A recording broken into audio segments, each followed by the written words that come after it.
ఒకసారి అడిగింది, అన్న ఇది మొదటి భాగం చెప్పారు, రెండవ భాగం ఎప్పుడు చెప్తారు అని అడిగింది. అమ్మ అడిగావా? చెల్లి అడిగింది, అందుకే నాకు గుర్తొచ్చింది. మళ్ళీ ఆ యొక్క కంటిన్యూస్గా అంటే ఒకసారి సహవాస దోషం అంటే మన సహవాసం ఎవరితోటి అనే దాని గురించి మనం ఒకసారి మాట్లాడుకున్నాం. దాన్ని మళ్ళీ రెండవ భాగంగా కొన్ని మాటలు మనం మాట్లాడుకొని, మరి చలి కూడా ఎక్కువ ఉంది కాబట్టి మరి త్వరగా ముగించుకొని మనం ఇంటికి వెళ్ళిపోవాలి.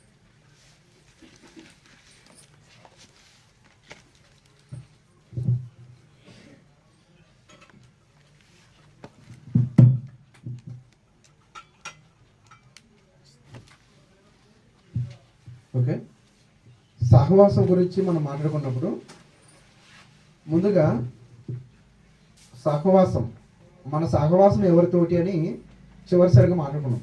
అయితే సహవాస దోషం అంటే ఇది అంశం అప్పుడు చెప్పింది నేను సహవాస దోషం అన్నాను. సహవాస దోషం అంటే మన సహవాసం అనేది మంచి వాళ్ళతో ఉంటేనే మన నడతలు మన ప్రవర్తన అనేది కూడా మంచిగా ఉంటుంది. ఉదాహరణ మీకు ఒక చెప్పినప్పుడు ఏం చెప్పానంటే మన పిల్లల్ని బేస్ తక్కువ బేస్ మన పిల్లల్ని మనం ఏం చేస్తామంటే మంచి వారితోనే తిరగనిస్తాం, అంతే కదండి. అల్లరి చిల్లరగా రాత్రి 2-3 వరకు ఊరి మీద పడి ఆవారాగా తిరిగే వాళ్ళతోటి మన పిల్లల్ని మనం పంపుతామా? పంపం. ఎందుకు? సరే వాడంటే జులాయిగా తిరుగుతున్నాడు, నువ్వెందుకు? వాడికి పని పాట లేదు, లేకపోతే వాళ్ళకి తాతలు సంపాదించిన వస్తుందో లేకపోతే తండ్రులు సంపాదించిన వస్తుంది, మనకేమీ లేదు. మనం కష్టపడి పని చేసుకుంటేనే మనకు డబ్బులు వస్తాయి, మన పుట్ట నిండుతుంది, మన కుటుంబ పోషణ అనేది జరుగుతుంది. కాబట్టి అటువంటి వారితో నీ సహవాసం వద్దు. ఎవరైనా కష్టపడి పనిచేసే వారితోటి, నిజాయితీగా ఉండేవారితోటి, తల్లిదండ్రులకి గౌరవం ఇచ్చేవాడితోటి, సమాజంలో మంచి పేరు ఉన్న వాడితో తిరుగు తప్ప అలా చిల్లర వాడు అలాంటి గాలి తిరిగే వాళ్ళతోటి మన పిల్లల్ని మనము తిరగలేము. తిరిగితే మనం తిడతాం, అవసరమైతే మనం మందలిస్తాం కూడా. కారణం ఏంటంటే మన పిల్లలు మనలాగానే మంచిగా బ్రతకాలనుకుంటాం సమాజంలో. అలానే తండ్రి అయిన దేవుడు కూడా మనల్ని మంచిగా బ్రతకాలనుకున్నాడు, ఈ సమాజంలో మంచిగా బ్రతకాలనుకున్నాడు. అందుకే తండ్రి అయిన దేవుడు ఒక మాట చెప్పాడు ఏంటని, నేను పరిశుద్ధులను కనుక మీరును పరిశుద్ధులై ఉండుడి. ఎందుకంటే తండ్రి అయిన దేవుడిలో ఏ లోపం లేదు, ఏ దోషము లేదు. అలానే ఆయన ఎలాగైతే ఉన్నాడో, ఏ పాపం చేయకుండా, ఏ నేరం చేయకుండా, ఏ కల్మషం లేకుండా ఆయన ఎలాగైతే ఉన్నాడో పిల్లలు కూడా అలానే ఉండాలనుకున్నాడు. తప్పండి ఇదేమన్నా తప్ప? మనం ఎలాగైతే ఉంటాం మన పిల్లలు కూడా అలానే ఉండాలనుకుంటాం. మనము కష్టపడి పని చేస్తున్నప్పుడు మన పిల్లలు కూడా మనలానే ఈ కష్టం విలువ తెలుసుకొని బ్రతికే చాలు అని మనం అనుకుంటాం. అలానే తండ్రి అయిన దేవుడు కూడా ఎలాగైతే తను ఉన్నాడో మనల్ని కూడా అలా ఉండాలని కోరుకున్నాడు. అందుకే దేవుడు ఎలా ఉన్నాడు? ఏ తప్పు చేయకున్నాడు, ఏ నేరం చేయకున్నాడు. కాబట్టి మీరు కూడా అలా ఉండండి, మీరు నాకు కుమారులై ఉండినట్లు మీరు కూడా ఏ పాపం చేయకుండా పరిశుద్ధులుగా ఈ లోకంలో బ్రతకండి అని మరి దేవుడు చెప్తున్నాడు. మరి అలా ఉండాలని చెబుతూనే, అలా ఉండాలంటే మనం ఏం చేయాలంటే తండ్రి అనే దేవుడితో మనం సహవాసం కలిగి ఉండాలి, యేసుక్రీస్తు వారితో సహవాసం కలిగి ఉండాలి, పరిశుద్ధాత్మ దేవునితో మనం సహవాసం కలిగి ఉండాలి. అన్నిటికంటే ఇవన్నీ ఉండాలంటే అన్నిటికంటే ప్రాముఖ్యమైనది సంఘంతో సహవాసం కలిగి ఉండాలి. సంఘంతో సహవాసం కలిగి ఉండాలి. మనం ఎప్పుడైతే సంఘాన్ని విడిచిపెడతామో, సంఘానికి మనం మానుకుంటూ ఉంటామో, అంతే కదండి, సంఘానికి మనం మానుకుంటూ ఉంటామో మనకు తెలియకుండానే మనలోనే ఒక తిరుగుబాటు అనేది వస్తుందండి. ఒక తిరుగుబాటు ఏంటది? దేవునికి తిరుగుబాటు, దేవునిపై మనకు తెలియకుండా ఒక మూఢత్వం అనేది పుడుతుందండి. అది మనకు తెలియదు. నాకు అంతా తెలుసు కదా, మేము బైబిల్ని ఎన్నోసార్లు చదువుకున్నాం కదా, ప్రతి సువార్తలకు వెళ్తున్నాం కదా, ప్రతి సభలకు వెళ్తున్నాం కదా, సుందరరావు గారి వాక్యాలు వింటున్నాం కదా అని మనం అనుకోవచ్చు. కానీ సహవాసాన్ని మానివేస్తే, కానీ దేవుడు ఎందుకు సహవాసానికి అంత ప్రాముఖ్యత ఇచ్చాడు? సహవాసానికి బైబిల్లో చాలా ప్రాముఖ్యత ఇచ్చాడు. ఏంటి? ఒకసారి యోబు గ్రంథం తీయండి, 22వ అధ్యాయం 21వ వచనం. యోబు గ్రంథము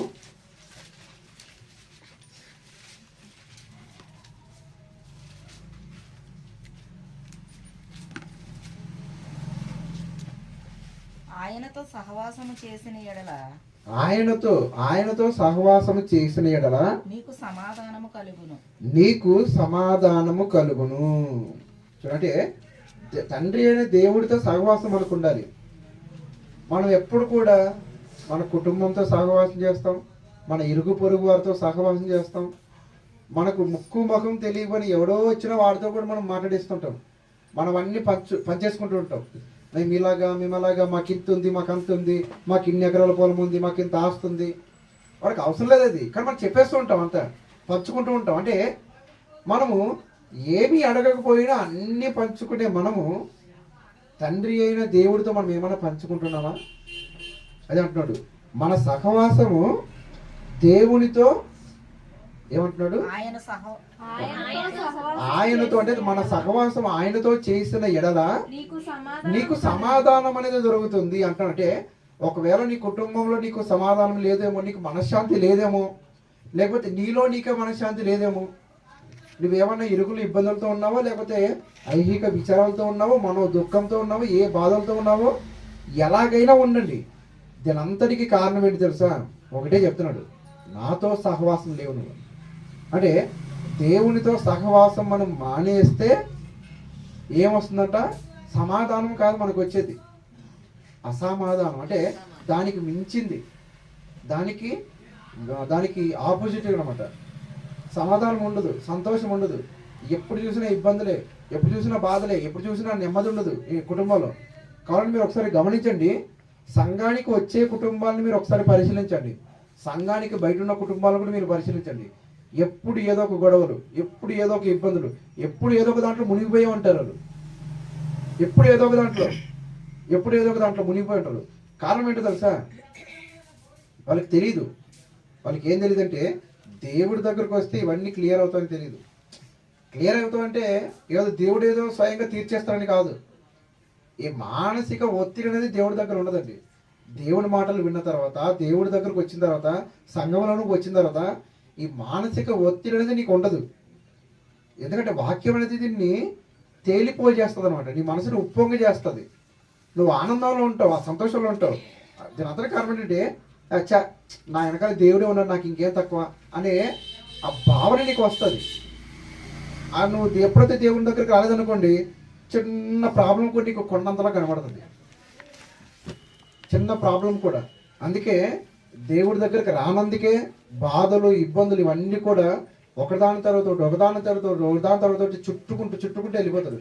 కానీ దేవునిలో ఉంటే ఇవన్నీ వస్తాయి, రావని కాదు, వస్తాయి. కానీ దాన్ని ఎలా అధిగమించాలో దేవుడు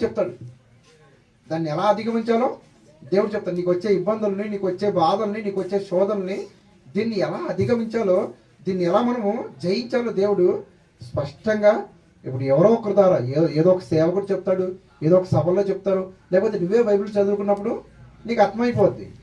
దీనంతటి కారణం ఏంటంటే, దేవుడి దగ్గరకు మనం రాకపోవడమే. దేవుడి దగ్గరకు వస్తే మనకు సమాధానం దొరుకుతుందంట. దేవుడి దగ్గరకు రానంత వరకు కూడా, దేవుడితో సహవాసం చేయనంత వరకు కూడా, సంఘంలో సహవాసం కలిగి ఉన్నంత వరకు కూడా నీ కుటుంబం ఎప్పుడు కూడా అలానే ఉంటుంది. రాసి పెట్టుకుంటుంది. ఇంకా దేవుడు చెప్పినట్టు రాసి పెట్టుకోండి, జరగకపోతే నన్ను అడగండి. ముందు దేవుడి దగ్గరకు వస్తే ఆటోమేటిక్గా అన్నీ ఎగిరిపోతాయి. అవి ఎగిరిపోతాయి అంటే మీన్స్ దాన్ని నువ్వు ఎలా అధిగమించగలవు, దేవుడు దానికి ఇచ్చే సొల్యూషన్ ఏంటి, బైబిల్లో అన్నీ కూడా క్లియర్గా ఉన్నాయి.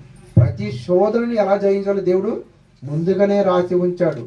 కాబట్టి దేవుడి దగ్గరికి రాకుండా మనం ఎన్ని కార్యక్రమాలు చేసినా, మనం ఎన్ని రకాలుగా చేసినా అవన్నీ కూడా వేస్ట్. కాబట్టి దేవుడి దగ్గరికి మనం వస్తే మనకు సమాధానం అనేది దొరుకుతుంది. దేవుడి దగ్గరికి రాలేదా మనకి గొడవే, ఇంక వారే. కుటుంబంలో సంతోషం ఉండదు. పిల్లలు తల్లిదండ్రుల మీద తిరగబడుతుంటారు, భార్య భర్త మీద తిరగబడుతుంటుంది, భర్త భార్య మీద తిరగబడుతుంటారు.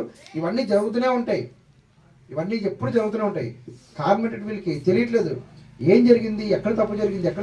అంత బాగానే చేసాం కదా, అంత బాగానే ఉంది కదా, మేము సభలకు వెళ్తున్నాం, సువార్తలకు వెళ్తున్నాం, అంత బాగానే జరుగుతుంది కదా, ఎక్కడ తప్పు జరుగుతుందంటే తప్పు జరిగేది ఇదే. సహవాసం మానుకుంటున్నాను. సహవాసంలో ఉంటే పిల్లల్ని ఎలా పెంచాలో, పిల్లలు ఎలా ఉండాలో, పిల్లలు తగినట్టు. ఇప్పుడు సండే స్కూల్ జరిగిందండి ఇక్కడ మోదవలసలో. ఇప్పుడు 5 రోజులు జరిగింది కదా, 5 రోజులు సండే స్కూల్ కూడా జరిగింది. అక్కడికి సుమారుగా 1000 మంది పిల్లలు వచ్చారు. సుమారుగా 1000 మంది పిల్లలు అక్కడ సండే స్కూల్ జరిగింది. పిల్లలకి ఎలా తల్లిదండ్రుల దగ్గర ఉండాలి, తల్లిదండ్రులను ఎలా గౌరవించాలి, దేవుణ్ణి ఎలా ప్రేమించాలి, తల్లిదండ్రులను ఎలా ప్రేమించాలి, పెద్దవాళ్ళతో ఎలా మర్యాదగా నడుచుకోవాలి, ఇవన్నీ వాళ్ళు నేర్పిస్తారు. 5 రోజులు ఉదయం 7:30 నుంచి సాయంత్రం 5 గంటల వరకు కూడా అక్కడ నేర్పించేవారు. సండే స్కూల్కి వెళ్తే పిల్లలకు సపరేట్గా నేర్పుతారు. యూత్కి సంబంధించిన తరగతులు జరుగుతాయి. ఇప్పుడు మన దగ్గర కూడా జరుగుతాయి. ప్రతి బుధవారం కూడా తాడేపల్లిగూడెంలో జరుగుతుంది యూత్కి సంబంధించి. యూత్ ఎలాగా దేవుళ్ళు బలపడాలి, దేవుని కార్యక్రమాలు ఎలా చేయాలి, వాళ్ళకి సంబంధించిన అక్కడ కార్యక్రమాలు జరుగుతున్నాయి, తరగతులు. తర్వాత స్త్రీల కార్యక్రమాలు జరుగుతున్నాయి. స్త్రీల సమాజం కూడిక జరుగుతుంది ప్రతి శుక్రవారం కూడా. ఆ స్త్రీలు వీళ్ళు మాట్లాడుకుంటారు, దేవుని కార్యక్రమాలను ఎలా వీళ్ళు చేయాలి, ఏ లోపం లేకుండా ఎలా వీళ్ళు దీన్ని ముందుకు తీసుకెళ్ళాలని వీళ్ళకి అక్కడ తరగతులు బోధింపబడతాయి. ఆదివారం అనేసరికి అందరికీ జనరల్ సబ్జెక్ట్గా బోధింపబడుతుంది. మంగళవారం బైబిల్ తరగతి ఉంది, అక్కడ కూడా అందరూ సంఘం అంతా కలిసి దేవుని పనులని ఎలా చేయాలని అక్కడ బోధింపబడుతుంది. మరి ఇవన్నీ జరగాలి, ఇవన్నీ కరెక్ట్గా జరగాలంటే అవన్నిటి మనం హాజరవుతేనే కదా.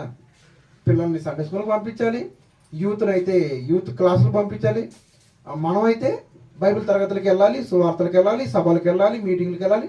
ఇవన్నీ చేస్తున్నప్పుడు మన పిల్లలు కూడా మనతో పాటు చేస్తూ వస్తారు. మనమే రాము, మనమే చేయము, మనమే ఇవ్వము, మన పిల్లలు ఎలా చేస్తారు? ఆలోచించండి. మనము తీసుకురాకుండా, మనము నేర్పించకుండా, మనం ఒక క్రమాన్ని ఏర్పాటు చేయకుండా, మనం ఒక క్రమాన్ని అక్కడ ప్రవేశపెట్టకుండా, క్రమాన్ని నేర్పించకపోతే ఎలా నేర్చుకుంటారు? కాబట్టి మనలోనే ఉంది. దీని అంతటి కారణం ఏంటంటే సహవాస దోషము. అంటే దేవునితో సహవాసం అంటే పిల్లలు ఎలా పెంచాలో, పిల్లలు ఎలా పెరగాలో అని పిల్లలకి సపరేట్గా ఉంది. పిల్లల్ని ఎలా పెంచాలని తల్లిదండ్రులు కూడా సపరేట్గా చెప్పాడు దేవుడు.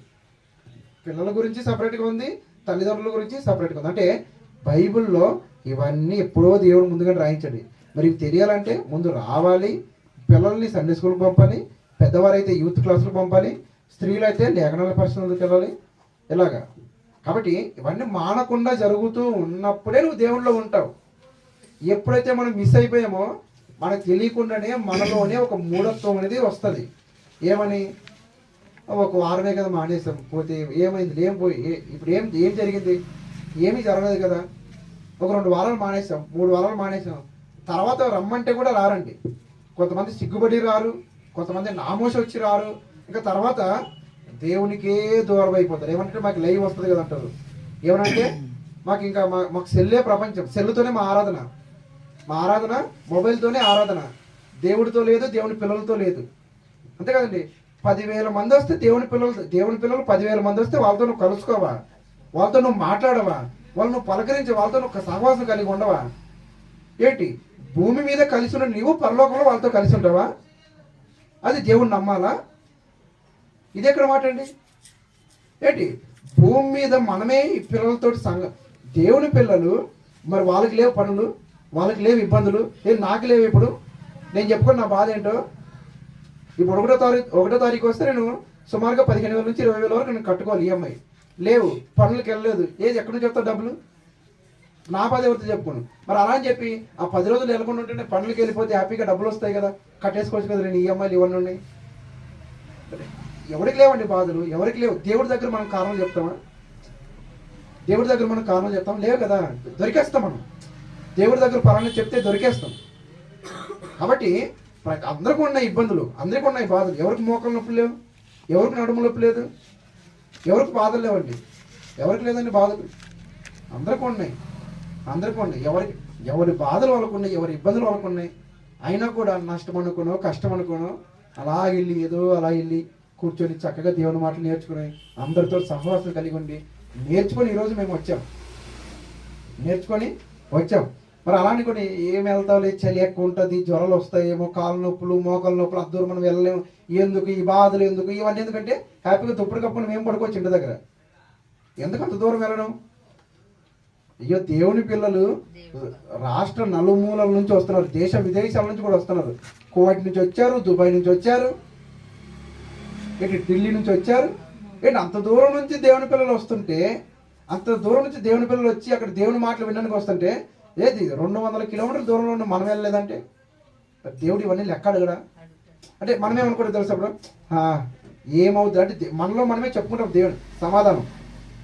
మనలో మనమే దీన్ని ఏమంటారంటే దేవుడు ఒక మూఢత్వం అన్నాడు.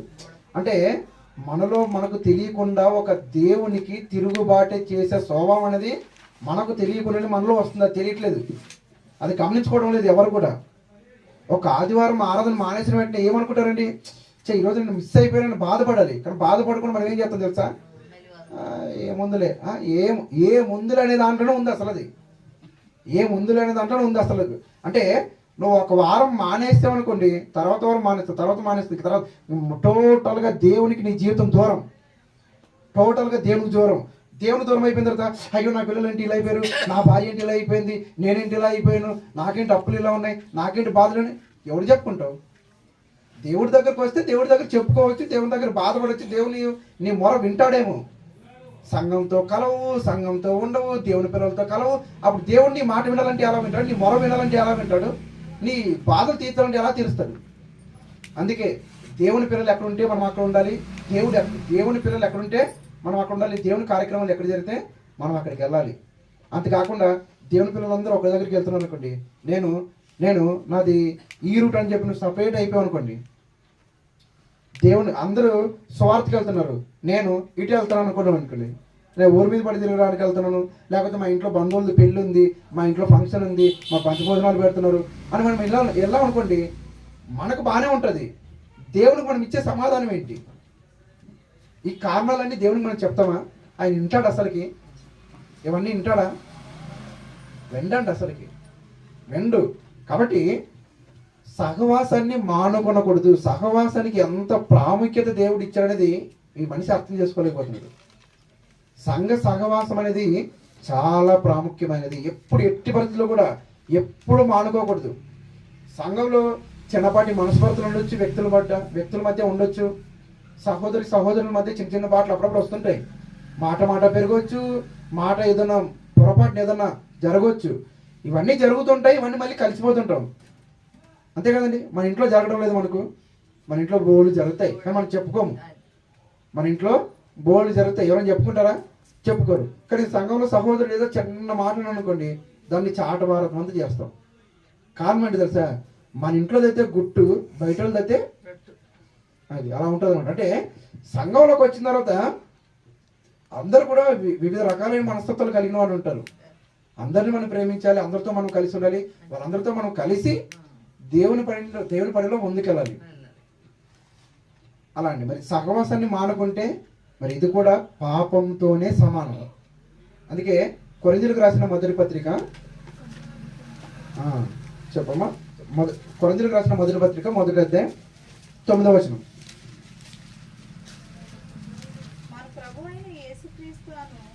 మన ప్రభువైన యేసుక్రీస్తువను తన కుమారుని సహవాసమునకు మిమ్మల్ని పిలిచిన దేవుడు నమ్మదగిన వాడు. మనం అందరూ కూడా ఏ సహవాసానికి వచ్చాం? మనం అందరూ ఏ సహవాసానికి వచ్చామండి? ఏ సహవాసానికి వచ్చాం? మేము పెంతెకోస్తు సహవాసం, మేము ఆర్సీఎం సహవాసం, మేము బ్రదరన్ సహవాసం, మేము భక్త సింగ్ సహవాసం. ఈ సహవాసం కాదు. ఎవరైనా ఏ సహవాసం అంటే అందరూ కూడా యేసుక్రీస్తు వారి సహవాసానికి ఏమంటున్నారండి? మన ప్రభు అయిన యేసుక్రీస్తు అను తన కుమారుని సహవాసానికి ఏది? తన కుమారుని యొక్క సహవాసం ఏంటి? అదే సంఘం, క్రీస్తు సంఘం. అంతే కదండి. మన సంఘాలన్నీ పేర్లు ఏంటి? సుందర్రావు గారు సంఘం కాదు. కొంతమంది తెలియక మీరు ఏ చర్చికి వెళ్తారు అంటే సుందరరావు గారు చర్చికి అండి. తప్పది, పెద్ద భూత పదం అది. క్రీస్తు సంఘానికి వెళ్తామని చెప్పాలి. మన ఏ సంఘం అండి? క్రీస్తు సంఘం అని బోర్డు ఉంటుంది మన. క్రీస్తు సంఘం రోమన్ క్యాథలిక్ మిషన్ సంఘం కాదు, ఒకనా లూథరన్ సంఘం కాదు, బైబిల్ మిషన్ సంఘం కాదు. ఇవేవి సంఘాలు కాదు. క్రీస్తు సంఘం. ఇవన్నీ సంఘాలు కాదు, ఒకటే క్రీస్తు సంఘము. అందుకే బైబిల్లో ఒక మాట ఉంటుంది, ఏమని? రోమపత్రిక 16:16 క్రీస్తు సంఘములన్నీ మీకు వందనములు చెప్పుచున్నాయి అనే మాట రాయబడింది. అంటే ఈ భూమి మీద సుమారుగా 3000 సంఘాలు ఉండొచ్చు గాక. సుమారుగా ఈ భూమి మీద 3000 సంఘాలు ఉన్నాయి. 3000 సంఘాలు ఉన్న ఈ సంఘాలన్నీ కూడా క్రీస్తు సంఘాలే. క్రీస్తు సంఘాలని పిలువబడాలి, క్రీస్తు పేరు పెట్టుకోవాలి. మధ్యలో ఈ బ్రదర్ అని ఎవరు, ఈ లోదర్ అని ఎవరు, ఈ ఆసిం ఎవరు, వీళ్ళందరూ నిన్నగాక ముందు వచ్చిన వాళ్ళు. వీళ్ళందరికంటే ముందున్నవాడు క్రీస్తు. ఆ క్రీస్తే ఈ సంఘానికి శిరస్సు. అంతే కదండి. ఈ సంఘానికి శిరస్సు ఎవరైతే ఆయన పేరు పెట్టుకోవాలి. మధ్యలో ఈ లోదర్ ఎక్కడి నుంచి వచ్చాడు, ఈ బాప్టిస్ట్ ఎక్కడి నుంచి వచ్చాడు, ఈ మెథడిస్ట్ ఎక్కడి నుంచి వచ్చాడు, వీళ్ళందరూ ఎక్కడి నుంచి వచ్చారు? మధ్యలో వచ్చిన వారు పేర్లు పెట్టుకుంటే దేవుడు ఊరుకుంటాడా? ఊరుకోడు. నీ సంఘానికి ఏ పేరు ఉండాలో కూడా తెలియట్లేదు. చూసారంటే వీళ్ళు బైబిల్లో కళ్ళు ఉండి చదువుతున్నారు, లేకపోతే వాళ్ళు కలజోడని ఎంచుకుని చదవాలి. క్రీస్తు సంఘములన్నీ అని బైబిల్లో రాయబడింది. అంతే తప్ప పలానా సంఘం పలానా సంఘం పలానా సంఘం పలానా సంఘం అని ఎక్కడ రాయబడలేదు. పలానా సంఘం అని బైబిల్ ఎక్కడ రాయబడలేదు. క్రీస్తు సంఘం అంటే ఆనాటి కాలంలో ఉన్న సంఘాలన్నీ క్రీస్తు సంఘాలైతే మరి ఈనాడు ఉన్న సంఘాలన్నీ ఏ సంఘాలు? క్రీస్తు సంఘాలైనా అంటే చూడండి, ఆలోచించండి. అందుకే తన కుమారుని సహవాసమునకు పిలిచిన దేవుడు నమ్మదగిన వాడు. అంటే మనం అందరం కూడా ఎక్కడికి వచ్చామంటే నమ్మదగిన దేవుడైన ఆ యొక్క క్రీస్తు వారి సహవాసానికి మనం అందరం వచ్చాం. అదే క్రీస్తు సంఘము. సంఘానికి మనం వచ్చాం. అక్కడ ఏం చేస్తున్నాం? సహవాసం.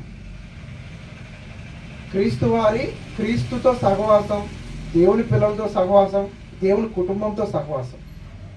కాబట్టి ఈ నీ సహవాసం అన్నది లోకం ఎటు పోతే పోనివ్వండి, లోకం ఎలాగైనా పోనివ్వండి, లోకం గురించి వదిలేండి. అంతే కదండి. యెహోషువ గారు అంటారు ఏమని? లోకం ఏమైపోయినా నాకు పర్లేదు, నేను నా ఇంటి వారును యెహోవాను సేవించేదము. అంటే ఆయన ఏమనుకున్నాడు? ఎవడెటు పోతే నాకెందుకు, ఎవడెటు వెళ్ళిపోతే నాకెందుకు, నేను దేవునిలో ఉన్నానా లేదా, నేను నా పిల్లల్ని నా కుటుంబాన్ని నేనంతా దేవుని నడిపిస్తున్నానా లేదా, నేను నా కుటుంబాన్ని దేవునిలో నడిపిస్తున్నాను లేదా అని ఆయనకు ఆయన అనుకుంటున్నాడు. ఆయన చెప్తున్నాడు ఏమని?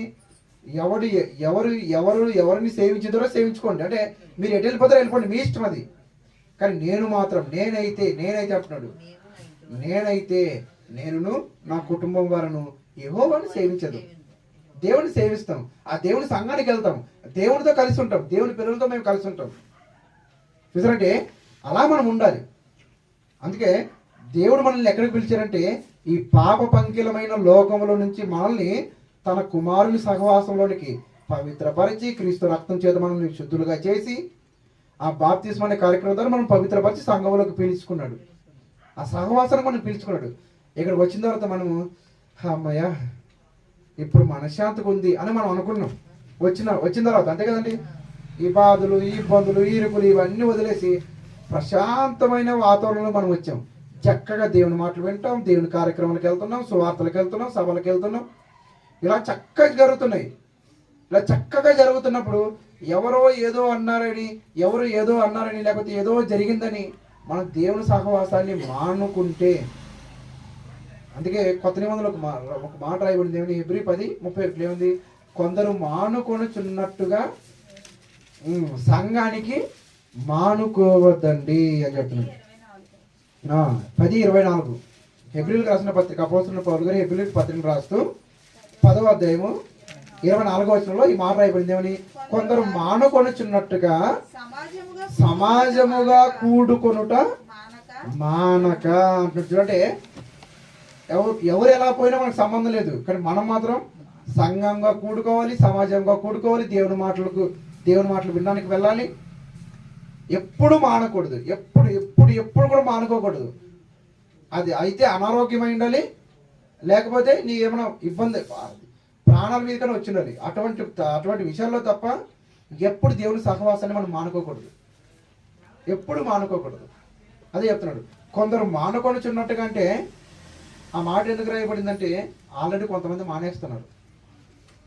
సంఘానికి చాలా మంది మానేసుకుంటున్నారండి, చాలా మంది మానుకుంటున్నారు. అలా మానుకుంటున్న వాళ్ళలో ఎప్పుడు ఎదుగుదల ఉండదు. మీరు కావాలంటే గమనించండి. ఎప్పుడు ఒక్కసారి మీరు పరిశీలించండి, ఎప్పుడు ఎదుగుదల ఉండదు. ఆత్మీయ ఎదుగుదల నశించిపోతుంది. తర్వాత వాళ్ళు ఏదైతే జీవితంలో జరిగేది ఉంటుందో ఆర్థికపరమైన ఎదుగుదల కావచ్చు, కుటుంబ ఎదుగుదల కావచ్చు, విశ్వాసంలో కావచ్చు, ఇవన్నీ కూడా అక్కడే ఆగిపోతాయి. వాళ్ళకి అర్థం కావడం లేదు, వాళ్ళకి తెలియదు. వాళ్ళు ఏమనుకుంటారు, ఏంటి అంత క్రమంగా జరుగుతుంది కదా, అన్నీ చక్కగా జరుగుతున్నాయి కదా, ఎక్కడ తప్పు జరుగుతుందని నువ్వు జుట్టు పట్టుకొని పీక్కొని నీకు అర్థం కాదు. ఒకటే ఒకటి నువ్వు సహవాసానికి వస్తే అన్నీ కరెక్ట్గా ఉంటాయి, సంఘానికి వస్తే అన్నీ కరెక్ట్గా ఉంటాయి. దేవునికి ఏది తక్కువ చేయడం, ఏది లోటు చేయడం. మనం ఎప్పుడైతే సహవాసాన్ని మానుకుంటామో ఆటోమేటిక్గా మనకు తెలియకుండానే కుటుంబాల్లో అన్నీ జరుగుతుంటాయి. గొడవలు, ఇబ్బందులు, ఇరుకులు, ఇవన్నీ ఒక తర్వాత వస్తూనే ఉంటాయి. దీని అంతటి కారణం ఏంటి తెలుసా? వీటన్నిటిని నెరవేర్చి వీటన్నిటిని తీర్చే దేవుని దగ్గరికి మనం రాలేదు. దేవుని దగ్గర మనం మొరపెట్టుకోలేదు. నువ్వు ఒంటరిగా ఉంటే వెంట దేవుడు, అంతే కదండి. అప్పుడప్పుడు సుందరరావు గారు ఏమంటారు తెలుసా, డాడీ గారు ఇప్పుడే మీరు విన్నారు కదండి, నా గురించి మీరు ప్రార్థన చేయండి, నేను ఇంకా ఉండాలనుకుంటున్నాను, మీ గురించి ఉండాలనుకుంటున్నాను. ప్రార్థన చేయాలంటే ఆయనకు సొంతంగా ప్రార్థన చేసుకుంటే ఉండడు, ఆయన గురించి మనం చేయాలి. ఏమని, తండ్రి మాకు మీ మాటలు వినాలంటే దయచేసి ఇంకా కొద్ది కాలం ఆయన్ని మా మధ్యలో ఉంచండి. మనం ప్రార్థన చేస్తే ఆయన వింటాడు తప్ప తనకు సొంతంగా ఆయన ప్రార్థన చేసుకుంటే వెండు. అందుకే సంఘంలోకి వచ్చినప్పుడు మన గురించి ఇతరులు ప్రార్థిస్తారండి. మనం ఇబ్బందులు ఉన్నప్పుడు, మన బాధలు ఉన్నప్పుడు, పలానా సహోదరుడు బాధలు ఉన్నారు, పలానా కుటుంబం బాధల్లో ఉంది, పలానా కుటుంబం ఆర్థిక ఇబ్బందులు ఉంది, పలానా కుటుంబం ఇలా ఉంది అని చెప్పి మన గురించి తండ్రి అయిన దేవుడికి సంఘం మొరబెడుతుంది, సంఘం ప్రార్థిస్తుంది. మనం ఒంటిగా ఉన్నాం అనుకోండి, ఎవడు ప్రార్థిస్తాడు? నీకు సమాధానం ఎక్కడి నుంచి వస్తుంది? అందుకే సంఘంలోకి వెళ్ళడం వల్ల చాలా ఉపయోగాలు ఉన్నాయి. నువ్వు ఒకవేళ నువ్వేమైనా దారి తప్పి నడుచుకుంటున్నావు అనుకోండి, వెంటనే నీకు వెంటనే చెప్తారు, తమ్ముడు ఇలా కాదు, ఇలాగా మనం బైబిల్ ఇలా చెప్పింది కదా, నువ్వేంటి ఇలా ఉంటున్నావు, ఏంటి నువ్వు ఇలా చేస్తున్నావు ఏంటని వాక్యంతో సరి చేస్తాం మనం. అక్కడ అక్క ఇలా కాదు, మీరు ఇలా అంటున్నారు, ఇలా కాదు, బైబిల్లో ఇలా ఉంది కదా, దేవుడు ఇలా చెప్పాడు కదా, ఇలా ప్రేమించమన్నాడు కదా, ఇలా చేయమన్నాడు కదా అని వాక్యంతో సరి చేసే అక్కలు మనకు దొరుకుతారు, వాక్యంతో సరిచేసే అమ్మలు మనకు దొరుకుతారు, వాక్యంతో సరిచేసే తమ్ముళ్ళు, అన్నయ్యలు మనకు అక్కడ దొరుకుతారు. సంఘంలో ఉంటే, సంఘానికి రాకుండా, సంఘ సహవాసంలో లేకుండా ఒంటిగా మనం ఇంటి దగ్గర ఉన్నాం అనుకోండి, ఎవడొస్తాడు? నువ్వు ఏ బాధలతో ఉన్నావు వాడికేం తెలుస్తుంది, నువ్వు ఏ ఇబ్బందులతో ఉన్నావు వాడికేం తెలుస్తుంది, నువ్వు ఎలాంటి బాధలు పడుతున్నావు, నువ్వు ఎటువంటి కూపంలో ఇరుక్కుపోయావో వాళ్ళకి ఏం తెలుస్తుంది? సంఘంలో ఉంటే ఆటోమేటిక్గా తెలుస్తుంది, అంతే కదండి. అప్పుడప్పుడు కొంతమంది మనం చూస్తుంటాం, చక్కగా కొంతమంది పాటలు పాడుతుంటారు, సడన్గా ఉండేవాళ్ళు ముఖమంతా విచారంగా పెట్టుకొని సంఘంలో కనపడుతుంటారు. వెంటనే అడుగుతాం, తమ్ముడు నువ్వు ఎప్పుడు మంచిగా పాటలు పాడుతుంటావు, సంఘంలో యాక్టివ్గా ఉంటావు, ఏంటి అలా అంత డల్గా ఉంటావు అని చెప్తాడు. అన్నకు పలానా ఇబ్బంది ఉంది, పలానా బాధ, అందుకే నేను కొద్దిగా అలాంటి అది ఏం కాదన్నా వచ్చాను, మళ్ళీ అవన్నీ మామూలు ఉండేవి అని చెప్పి మళ్ళీ దేవుళ్ళు మళ్ళీ ఎప్పుడు మామూలుగా చేసేస్తారు, అంతే కదండి. అలా చెయ్యాలంటే నువ్వు సంఘానికి వస్తే ఎవరో ఒక సహోదరుడు గమనించి నేను బాగు చేసి దేవుళ్ళు నడిపిస్తాడు. నువ్వు సంఘానికి రాకుండా ఇంటి దగ్గరే అయ్యో నాకు ఇంత నష్టం జరిగింది, ఇన్ని బాధలు ఉన్నాయి, ఇన్ని ఇబ్బందులు జరిగాయి, నువ్వు సంఘంలో ఉన్నావు అనుకోండి, సంఘానికి రాకుండా ఇంటి దగ్గర ఉన్నావు అనుకోండి, ఒంటిగా ఉన్నవాడు ఒంటిగానే చచ్చిపోతావు. సంఘంలోకి వస్తే నిన్ను ఒకరు గమనించి బాగు చేసి దేవునికి నీ ద్వారా మొరలు పెడతారు, తండ్రి పలానా కుటుంబం దేవుళ్ళు చక్కగా ఉంటుంది, ఈ కుటుంబం గురించి ఇదిగో ఈ మొర, దయచేసి మీ చిత్తమైతే కొద్దిగా ఈ కుటుంబంలో ఈ బాధలు ఉన్నాయంటే మీరు తీర్చండి. వాళ్ళు చక్కగా దేవుని పని చేస్తారు. మరలా ఎప్పుడులాగా మళ్ళీ దేవుని పని చేసే ఆ భాగ్యాన్ని ఈ కుటుంబాన్ని మీరు కల్పించండి. నీ గురించి సంఘ పెద్దలు కానీ, సంఘం కానీ, సంఘంలో సహోదరులు కానీ నీ గురించి మొరపెడతారు దేవునికి. ఇవన్నీ ఎక్కడ జరుగుతాయి? సంఘానికి వస్తే. ఇంటి దగ్గర ఉంటే ఏం జరుగుతుంది? ఏమీ రాదు. నువ్వు ఒకడే మోకాలు వేసుకుని ప్రార్థన చేస్తావు, నీ ప్రార్థన దేవుడి దగ్గరికి వెళ్తావు లేదు కూడా తెలియదు. కాబట్టి మన గురించి ఇతరులు ప్రార్థన చేయడానికి దొరుకుతారు. అది ఎక్కడ దొరుకుతారంటే సంఘంలో నీకు అమ్మ దొరుకుతుంది, సంఘంలో నీకు నాన్న దొరుకుతాడు, సంఘంలో నీకు అక్క దొరుకుతుంది, సంఘంలో నీకు చెల్లి దొరుకుతుంది, సంఘంలో అందరూ దొరుకుతారు. నీకు ఆదరించేవారు దొరుకుతారు, నేను ప్రేమించేవారు దొరుకుతారు, నీకు సహాయం చేసేవారు దొరుకుతారు. ఇన్ని రకాల బెనిఫిట్స్ అనేవి, ఇన్ని రకాల లాభాలు అనేవి సంఘంలో ఉన్నాయి. మరి ఇటువంటి సంఘాన్ని మానేసి మనం ఊరి మీద పడి తిరుగుతున్నాం అనుకోండి, ఏం దొరుకుతుంది? నీకు ఏమీ ఉండదు. అందుకే నీలో ఎదుగుదల ఉండదు, అందుకే నీలో ఆత్మీయ అభివృద్ధి ఉండదు. ఆత్మీయ ఎదుగుదల వెళ్ళిపోతుంది, రాదు. ఆర్థికంగా ఎదగరు, ఏది ఉండదండి. ఎక్కడ వేసిన కొందరు అక్కడన్నట్టు అలాగే ఉంటారు, ఒంటిగానే ఉంటారు, ఒంటిగానే చచ్చిపోతారు. కాబట్టి దేవునిలో ఉన్నవాడు 10 మందిని రేపుతాడు, 10 మందిని సువార్తకు తీసుకెళ్తాడు, 10 మందిని పాటలు పాడించడానికి ప్రేరేపిస్తాడు, 10 మందిని దేవునికి ఇవ్వడానికి ప్రేరేపిస్తాడు, దేవుని పనిలో ఉండడానికి ప్రేరేపిస్తాడు. ఇదంతా ఎక్కడ జరుగుతుందంటే ఇదంతా జరిగేది దేవుని సంఘములో. కాబట్టి సహవాసానికి తండ్రి అని దేవుడు పిలిచాడు. పిలిచిన వాడు సామాన్యుడు కాదు, పిలిచిన వాడు ఏదో అలాంటి వాళ్ళు కాదు. పిలిచిన వాడు ఎవరంటే నమ్మదగిన దేవుడు. నమ్మదగిన వాడు అంటే నువ్వు నమ్మాలి. నువ్వు ఏది నమ్మినా ఆయన నెరవేర్చగలడని నమ్మాలి. నీకు ఏదైనా తక్కువైంది, ఏది తక్కువ వచ్చినా నాకు దేవుడు ఉన్నాడు, నాకు ఏ ఇబ్బంది లేదు, హ్యాపీగా నేను తడుగు చేసుకుని పడుకుంటాను, దేవుడు చూసుకుంటాడు. నేను దేవుని పని చేస్తాను, ఆయన నా పని చేస్తాడు. ఆ నమ్మకం నీకుందా? అయితే దేవుడు నీ పని చేస్తాడు. అందుకంటాడు ముందు నువ్వు రాజ్యాన్ని నీతిని వెతుకు, ఇవన్నీ నీకు అనుగ్రహింపబడతాయి అంటాడు. అంటే నువ్వు చూడవలసింది ఒకటే, ముందు నన్ను వెతుకు, నా సంఘం ఎక్కడుందో వెతుకు, సత్యవాక్యం ఎక్కడ చెప్తారో అక్కడికి వెళ్ళు. మన ఇంటికి దగ్గర ఉన్న సంఘానికి మనం వెళ్ళడం కాదు, దేవుని మాటలు ఎక్కడ చెప్తారో అక్కడికి వెళ్ళాలి. అంతే కదండి. మాకు చుట్టుపక్కల సంఘాలు లేక మేము అంత దూరం వెళ్తున్నాం. ఎందుకు 18 కిలోమీటర్లు దూరం వెళ్ళి మేము ఇప్పుడు ఎండాకాలం అని ఎండ వెళ్ళాలి, చలికాలంలో చలిలో వెళ్ళాలి, వర్షాకాలం అయితే వర్షంలో వెళ్ళాలి. ఎందుకు ఇవన్నీ బాధలు అంటే మనకి ఇంటికి దగ్గరున్న సంఘం కాదు, సత్యవాక్యం ఎక్కడ బోధింపబడుతుందో అక్కడికి వెళ్ళాలి. అది దూరమైన, భారమైన, కష్టమైన, ఇబ్బంది అయినా సంఘ సహవాసానికి మానుకోకుండా అక్కడికి వెళ్ళాలి. మరి ఇదంతా ఏంటంటే ఇదంతా దేవుడు ఏర్పాటు చేసిన ఒక రక్షణ వలయం అనమాట. నువ్వు అక్కడికి వెళ్తే సేఫ్, నీకే ఇబ్బందులు ఉండవు, ఏ బాధలు ఉండవు. కాబట్టి దేవుడే దానికి కాపరిగా ఉంటాడు సంఘానికి. నీకు అక్కడ అన్ని బాధలు, అన్ని ఇబ్బందులు అవన్నీ కూడా నెరవేరుతాయి, అవన్నీ కూడా నీకు రాకుండా దేవుడు చేస్తాడు. ఇది సంఘం సహవాసం యొక్క ప్రాముఖ్యత. ఇంకా సహవాసం గురించి ఇంకా దేవుడు చెప్తూ యోహాను పత్రిక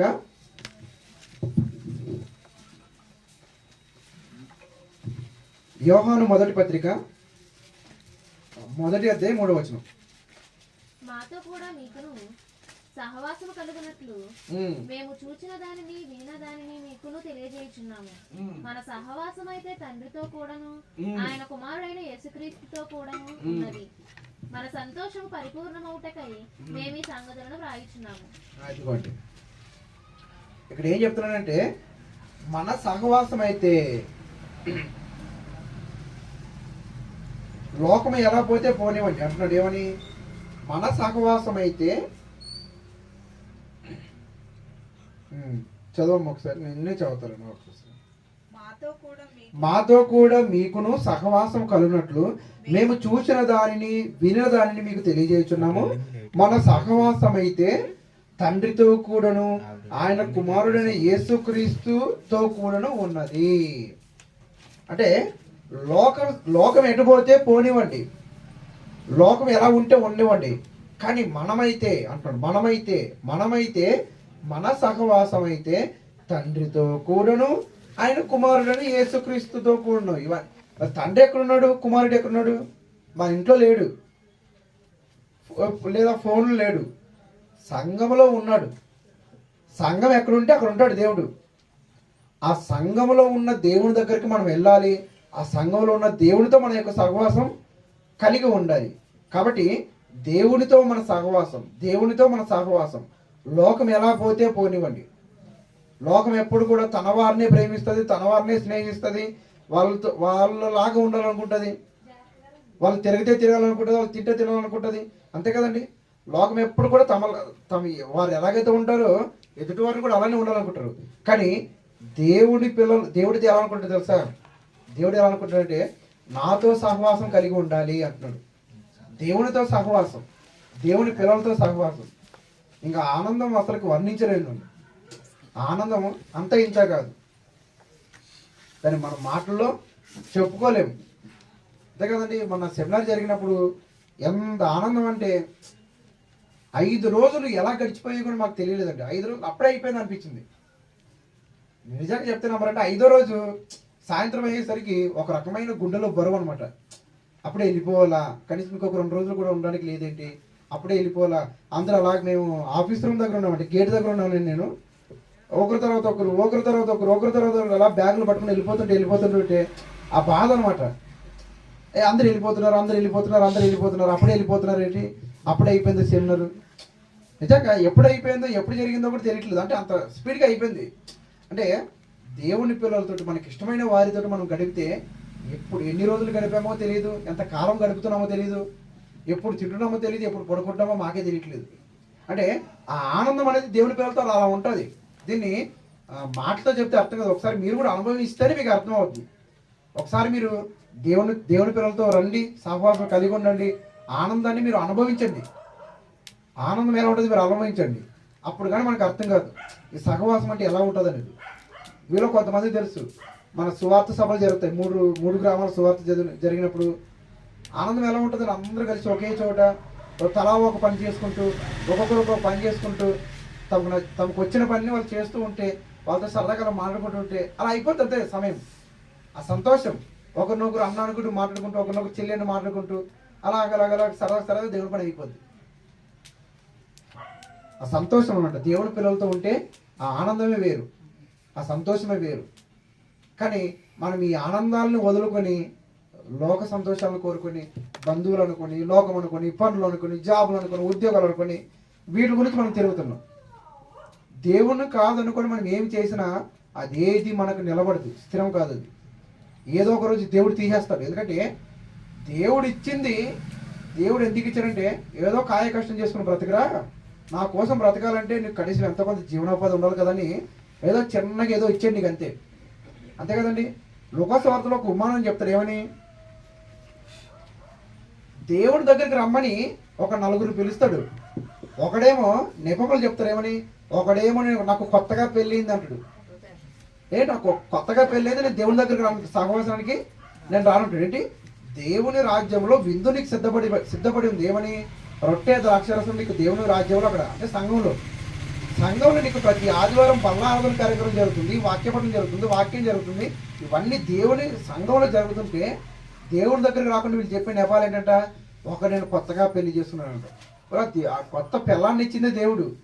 ఆ పిల్లాన్ని చూసి మురిచిపోయి నువ్వు దేవుని దగ్గర రానంటున్నావు, నేనేం చేయాలి? అది నా పిల్లాన్ని తీసేస్తే నువ్వు వచ్చేస్తావు అనమాట. తను తీసేస్తే, ఉన్నది తీసేస్తే నువ్వు నా దగ్గరికి వచ్చేస్తావు. అది ఏమీ లేనప్పుడే చక్కగా దేవుని పనులు ఉండేవాడివి. అన్నీ ఇచ్చేస్తే కళ్ళు ఎత్తుకొచ్చేసి. ఒకడేమో నేను కొత్తగా ఎద్దులు కొన్నాను కాబట్టి నేను ఆ ఎద్దులు ఎలా ఉన్నాయి నేను చూసుకోవాలి, వాడికి మేత వేయాలి. అంతే కదండి. మనలు కూడా అంటారు, ఈ గేదెలు ఉన్నాయి, గేదెలకు మేత వేయాలి, వాటి పాలు వెతకాలి, వాటి నమ్మాలి, వాటి డబ్బులు తెచ్చుకోవాలి, ఇది చేయాలి, అది చేయాలి. అంటే ఇవి ఉండడం బట్టి నువ్వు నా దగ్గర రానంటున్నావు. కాబట్టి నేను ఏం చేస్తాను, అవి తీసేస్తాను నీకు. అప్పుడు చచ్చినట్టు నువ్వు నా దగ్గర ఉంటావు. అంటే దేవుడు ఎలా ఉంటుంది అంటే, అప్పుడు దేవుడు ఒకవేళ ఆ మాట అంటే ఎలా ఉంటుంది? ఒకడేమో నేను పెళ్లి చేసుకున్నాడు, ఒకడేమో నేను కొత్తగా ఎద్దులు కొన్నాడు, ఇంకొకడేమో నేను పొలం కొన్నాను. కాబట్టి ఎవరైనా వచ్చి ఇక్కడ జెండా పాతేస్తాడేమో, కాబట్టి నేను ముందు దీనికి సరిహద్దులుగా పాతుకొని నేను దీనికి కాపలుగా ఉండాలన్నాడు. చూసారంటే దేవుని పనికి రావాలంటే, దేవుని సహవాసంలో ఉండాలంటే నెపములు చెప్తున్నారు, సాకులు చెప్తున్నారు. అంటే ఇవన్నీ మనతో సరిపోతాయి. నాకు చెప్పారనుకోండి, లేకపోతే మీకు చెప్పారనుకోండి, పలానా వారికి ఇప్పుడు అడిగినప్పుడు అని ఏంటి రాలేదు సంఘానికి మొన్న అంటే, నాకు చెప్పు పర్లే, నేను వింటాను. ఎవరైనా చెప్పండి, వింటారు, ఏం చేయలేరు కదండి. దేవుడు చెప్పకూడదు కారణాలు. దేవుడి దగ్గర ఏ కారణాలు పనిచేయవు. అందుకే సుందరరావు గారు ఎంత స్ట్రిక్ట్ ఉంటాడంటే అంత స్ట్రిక్ట్. ఇప్పుడు అంటే అలా ఉన్నాడు, కానీ ఒకప్పుడు ఆదివారం ఉదయం 9:45 గేటుకి తాళాలు వేసేసేవాడు. ఆ తర్వాత ఎవడొచ్చినా సంబంధాలు తీసేవాడు కాదు. ఒకవేళ రాకపోతే మానేయండి, నాకేం నష్టం లేదు. అందరిలాగా మా సంఘానికి జనాలు రావాలి అటువంటి బోధ కాదు ఇది. ఆయన ఎప్పుడు కూడా జనాలను కోరుకోలేదు కూడా. జనాలను ఎప్పుడు కోరుకోలేదు. వస్తారండి, లేకపోతే లేదు. నేనేం బలవంతం చేయను, ఏం చేయను. టైం, దేవుని దగ్గరికి రావడానికి టైం అంటే టైం. అంత స్ట్రిక్ట్గా ఉండేవాడు. కాబట్టి దేవుని సహవాసం అనేది అంత ప్రాముఖ్యమైనది. కాబట్టి దేవుని సహవాసాన్ని మనం మానుకోకూడదు. దేవునితో మన సహవాసం, దేవునికి మనకి సహవాసంలో ఉన్నామని తెలుసుకోవాలంటే మరి ఇది ఎలా తెలుసుకోవాలి, మనకి ఎలా అర్థమవుతుంది? నిజమే, నేను దేవునితో సహవాసం కలిగి ఉన్నాను అంటే అని నాకు తెలియాలంటే ఎలా తెలుస్తుంది? ఎలా తెలుస్తుందంటే మనం సంఘానికి వచ్చే విధానాన్ని బట్టి, మనం చేసే ప్రార్థనలను బట్టి, మనం ఇచ్చే కానుకలను బట్టి, మనం దేవుని పనిలో చేసే ఆ కార్యక్రమాలే, ఆ పనులే, మనం చేసే కార్యక్రమాలు ఇవ్వడం కానీ, చేయడం కానీ, సువార్తలు కానీ, సభలు కానీ మనం ఏదైతే చేస్తున్నామో అవే దేవునికి మనకి ఉన్న సంబంధము. సంఘంతో మనం ఉన్న అటాచ్మెంట్, అంటే దేవునితో నువ్వు ఉన్నావు, దేవుని సంఘంలో నువ్వు ఉన్నావు అనడానికి రుజువేంటి అంటే ఇదే. మనం చేసే కార్యక్రమాలు, మనం చేసే ప్రార్థన, మనం చేసే విజ్ఞాపన, మనం ఇచ్చే కానుకలు, ఇవన్నీ కూడా దేవునికి మనకున్న బంధాన్ని తెలియజేస్తున్నాయి, ఆ సహవాసాన్ని బలపరుస్తున్నాయి. కాబట్టి మీరు దేవునితో సహవాసం కలిగి ఉన్నారా లేదా, మీరు ప్రార్థనలకు వెళ్తున్నారా, సంఘానికి వెళ్తున్నారా, సహవాసంతో ఇరుగు పొరుగు వారితో సహోదరులతో సహవాసం కలిగి సమాధానంగా ఉంటున్నారా లేదా, ఇవన్నీ మీలో మీరే పరిశీలించుకోండి. దాన్ని బట్టి మీకు అర్థమైపోద్ది. ఎవ్వరు చెప్పాల్సిన అవసరం లేదు, మనలో మనకే తెలిసిపోద్ది. అందుకే యేసుక్రీస్తు వారు ఎలా ఉన్నాడంటే పగలంతా దేవుని పిల్లలతో కలిసి సువార్త చేసేవాడు, పగలంతా సువార్త చేసేవాడు, అంతే కదండి.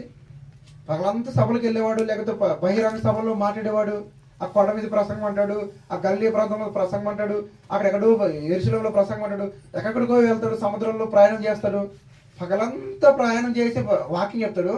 రాత్రి అవగానే వచ్చి ఏం చేసేవాడు, ఏకాంతంగా ఒలీవల కొండకి వెళ్ళిపోయి సాష్టాంగపడి మోకాళ్ళు వేసి తండ్రితో ప్రార్థన చేసేవాడు. తండ్రితోటే పగలంతా పని, రాత్రంతా ప్రార్థన. ఇవే దేవునిలో ఆయన ఉన్నాడు అనేటొక రుజువు. కాబట్టి మనం దేవునితో సహవాసం కలిగి ఉన్నామా లేదా అనడానికి రుజువు ఏంటంటే మనం చేసే కార్యక్రమాలు, మనం క్రమం తప్పకుండా సంఘానికి వెళ్ళే ఆ యొక్క ఏదైతే ఉందో అదే. నువ్వు సంఘానికి క్రమం తప్పకుండా వెళ్తున్నావా, అదే నీకు దేవునికి నీకు ఉన్న సంబంధం, అది సహోదరునికి నీకున్న సంబంధం. కాబట్టి ఈ సహవాసాన్ని వదులుకోకండి, ఈ యొక్క సంఘాన్ని వదులుకోవద్దండి, దేవుని ప్రేమకు దూరం కాకండి. కాబట్టి సహవాస దోషం వల్ల ఎందరో నాశనం అయిపోయారు. గతంలో మీకు ఒకరి గురించి చెప్పాను, అబ్రహాము లోతు గురించి. అయితే తర్వాత పాఠంలో తర్వాత ఇంకా కొన్ని విషయాలు నేను చెప్తాను, ఓకేనా. ఇది సహవాస దోషం. దేవుని పిల్లలతో ఉంటే ఆనందం, దేవునిలో ఉంటే ఆనందం. కాబట్టి దేవునిలో ఉండండి, దేవుని పిల్లలతో ఉండండి, దేవుని కార్యక్రమంలో మీరు అందరూ కూడా ఎల్లప్పుడూ ఉండాలని కోరుకుంటూ నేను ఈ మాటలు ముగిస్తున్నాను. అందరికీ వందనాలు. తదుపరి కార్యక్రమం నడిపించవలసిందిగా దీనా కుమారి గారికి ఈ యొక్క సమయాన్ని ఇస్తున్నాను.